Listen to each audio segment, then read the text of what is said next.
Assalamualaikum warahmatullahi wabarakatuh. Perkenalkan, nama saya Muhammad Imam Sofiullah dari Universitas Wiranegara Pasuruan Uniwara, Pendidikan Bahasa dan Sastra Indonesia. Video ini saya buat untuk memenuhi tugas mata kuliah sintaksis dosen pembimbing Bu Badriah. Di sini saya akan menjelaskan tentang konstituen, kalimat, dan frasa. Untuk yang pertama, apa yang dimaksud dengan konstituen? Konstituen adalah unsur bahasa yang merupakan bagian dari satuan yang lebih besar. Singkatnya, konstituen adalah satuan unsur yang lebih kecil jika disusun dapat membentuk satuan baru yang lebih besar. Misalnya, fonem-fonem yang disusun sedemikian rupa akan membentuk sebuah morfem. Morfem yang bertemu dengan morfem lain akan membentuk sebuah frasa. Kata yang bertemu dengan kata lain akan membentuk sebuah frasa atau kata majemuk. Pertemuan frase dengan frase akan membentuk satuan baru yang lebih tinggi, yaitu klausa atau kalimat. Bisa disebut juga konstituen, kalimat maupun kelompok kata yang menjadi unsur kalimat, atau satuan-satuan yang membentuk suatu konstruksi. Bisa disebut juga kelompok kata merupakan susunan kata yang berfungsi dalam struktur kalimat dapat disebut konstituen. Jenis-jenis konstituen di sini ada dua. Yang pertama, konstituen langsung dan konstituen tidak langsung. Konstituen langsung adalah komponen yang dihasilkan dalam tahap pertama dari analisis konstituen. Baiklah, di sini saya akan sedikit menjelaskan tentang analisis konstituen kalimat.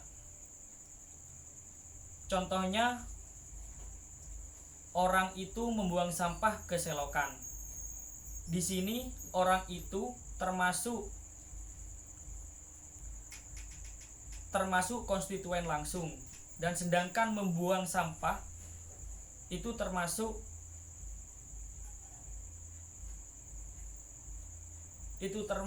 konstituen tidak langsung. Mungkin seperti ini. Orang itu membuang sampah ke selokan, itu termasuk konstituen langsung. Dan konstituen tidak langsung adalah orang itu membuang sampah.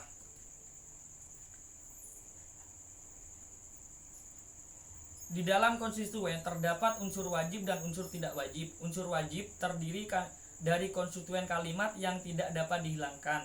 Untuk unsur tidak wajib terdiri atas konstituen kalimat yang dapat dihilangkan.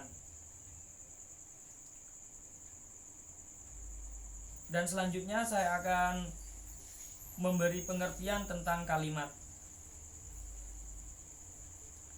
Kalimat merupakan satuan bahasa yang secara relatif dapat berdiri sendiri, mempunyai pola intonasi akhir dan terdiri atas klausa-klausa. Kalimat merupakan bentuk linguistik yang tidak termasuk ke dalam suatu bentuk yang lebih besar karena merupakan suatu konstruksi gramatikal. Kalimat sebagai keseluruhan pemakaian kata yang berlagu, disusun menurut sistem bahasa yang bersangkutan. Mungkin yang dipakai hanya satu, mungkin lebih. Sedangkan menurut Darjo Widojo, kalimat ialah bagian terkecil dari suatu ujaran atau teks. Di sini ada beberapa tipe kalimat. Berdasarkan jumlah dan jenis klausa, kalimat dibagi menjadi tiga. Yang pertama kalimat tunggal, yang kedua kalimat bersusun, dan yang ketiga kalimat majemuk. Kalimat tunggal terdiri atas satu klausa bebas tanpa klausa terikat. Sedangkan klausa tersusun terdiri atas satu klausa bebas dan sekurang-kurangnya satu klausa terikat. Sedangkan kalimat majemuk terdiri atas beberapa klausa bebas. Dan sedangkan berdasarkan struktur internal klausa utama.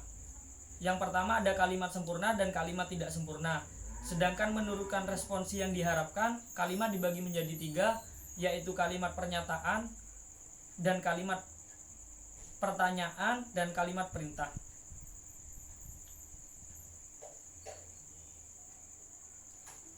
Baik, di sini saya akan menjelaskan tentang frasa. Pengertian frasa. Frasa adalah satuan gramatikal yang terdiri atas kata atau lebih dan tidak mempunyai batas fungsi atau jabatan. Artinya, sebanyak apapun kata tersebut, asal tidak melebihi jabatannya sebagai subjek, predikat, objek, pelengkap, ataupun keterangan, maka masih bisa disebut frasa.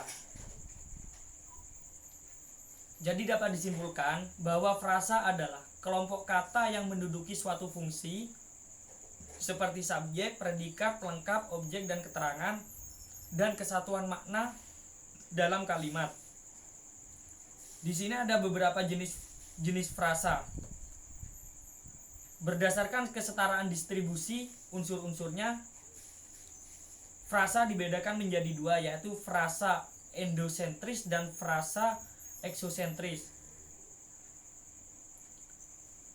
Frasa endosentris adalah frasa yang memiliki distribusi yang sama dengan semua unsurnya atau frasa yang memiliki unsur pusat. Sedangkan frasa eksosentris, frasa yang tidak mempunyai distribusi yang sama dengan semua unsur atau frasa tidak memiliki suatu unsur pusat.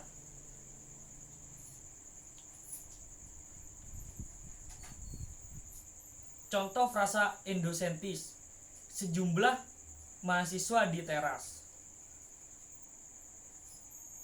Di sini kalimat tersebut tidak bisa hanya sejumlah di teras, karena mahasiswa adalah unsur pusat dari subjek. Jadi sejumlah mahasiswa adalah frasa endosentris.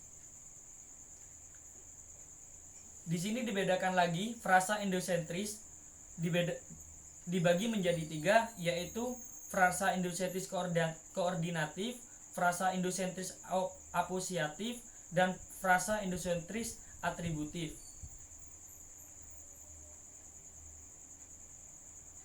Dan sedangkan frasa berdasarkan distribusi dengan golongan atau kategori kata, frasa dibedakan menjadi 6. Yang pertama frasa verba, yang kedua frasa adjektiva, yang ketiga frasa yang up-nya berupa kata ganti atau pronomia, yang keempat frasa nomina, selanjutnya frasa preposisi, dan selanjutnya frasa konjungsi.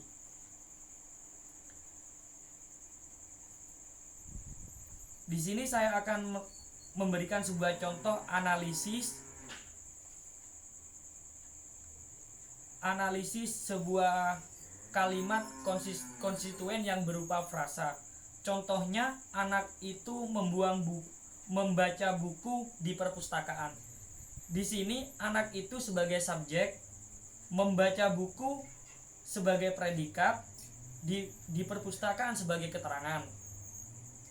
Untuk jenis frasanya, membaca buku termasuk frasa endosentris atributif, dan di perpustakaan termasuk frasa eksosentris.